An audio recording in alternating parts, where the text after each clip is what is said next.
एक ऐसा क्वेश्चन जो कि मौजूदा दौर में क्या इसकी कंडीशन है और पहले इसका क्या सिलसिला था।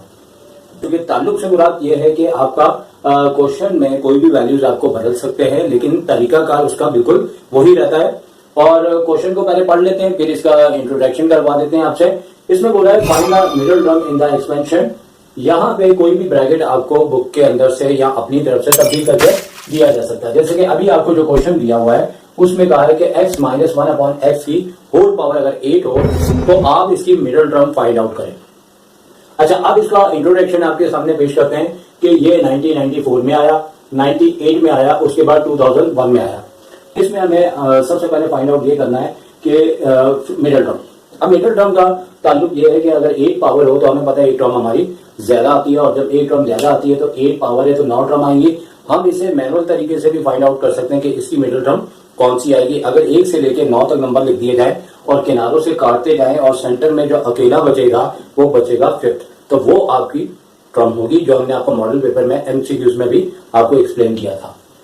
लेकिन फॉर्मूला अगर आपको याद रहे तो वेरी गुड। अब फॉर्मूले के लिहाज से हमें सारा पहले इसकी इंफॉर्मेशन देनी पड़ेगी कि एन जो है वो 8 है और आपकी जो है टोटल टर्म या तो इवन आती हैं या ऑड आती हैं। हमने लिखा 9 टर्म है तो इसका मतलब है 9 टर्म है, तो ऑड के लिहाज से इसका मिडिल टर्म का फॉर्मूला यूज करना है जो कि n+2/2 है, और we find out number of middle term.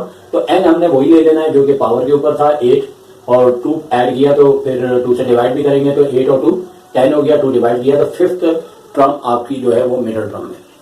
अब एक नॉर्मली हमारे पास फॉर्मूला होता है जिससे हम कोई भी टर्म निकालना चाहे निकाल सकते हैं। आप जैसे कि ऊपर हमें पता लग गया कि 5th टर्म इसकी मिडिल टर्म है, तो इस फॉर्मूले को यूज करते हुए हमने a क्या है x है, b क्या है -1/x है।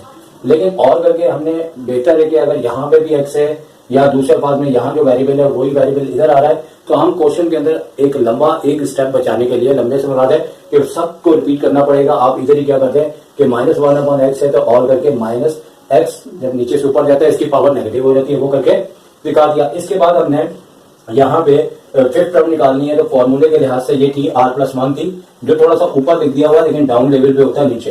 तो यहाँ से r कैसे निकला, क्योंकि r+1 5 के इक्वल है तो 1 लेस हो गया। r हमेशा जो भी टर्म होती है एक नंबर कम होता है, तो 4 आ गया। अब फॉर्मूले में हमने सारी वैल्यूज को पुट कर दिया हुआ है, और पुट करने के बाद हमने r की जगह 4+1 और NCR n जो है वो 8 है और r 4 है, और इसी तरह a टर्म हमारी जो फॉर्मूले में थी वो x है और उसकी पावर जो है n-r यानी कि 8 - r यानी कि 4। r की जगह 4 लिखेंगे और -x की पावर r है तो वो r चूंकि 4 के इक्वल है 4 आ गया। अब मैंने कई बार बताया कि एग्जाम में नंबर कटने की वजह आपका कैलकुलेटर में डायरेक्ट फंक्शन को यूज करना।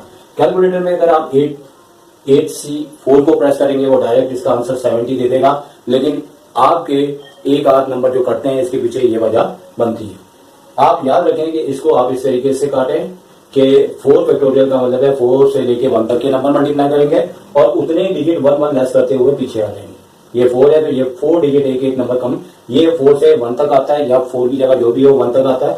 ऊपर का नंबर सिर्फ इतने डिजिट एक लेस करके पीछे आता है, और x की पावर चूंकि 8 में से 4 लेस करेंगे 4 आ जाएगा, और यहाँ पावर से पावर मल्टीप्लाई करेंगे तो -4, और इवन नंबर से ये माइनस प्लस हो गया है। और अब आपके सामने हम क्या करेंगे कि 4 और 2 कैंसिल कर देंगे 8 से, और 3 2 6 हो जाएगा। अब 7 2 14, 14 5 जो है वो 70 आता है। और यहाँ क्या हो रहा है, बेसिस सेम पावर ऐड, 4 में से 4 लेस करेंगे तो x की पावर 0 हो जाती है।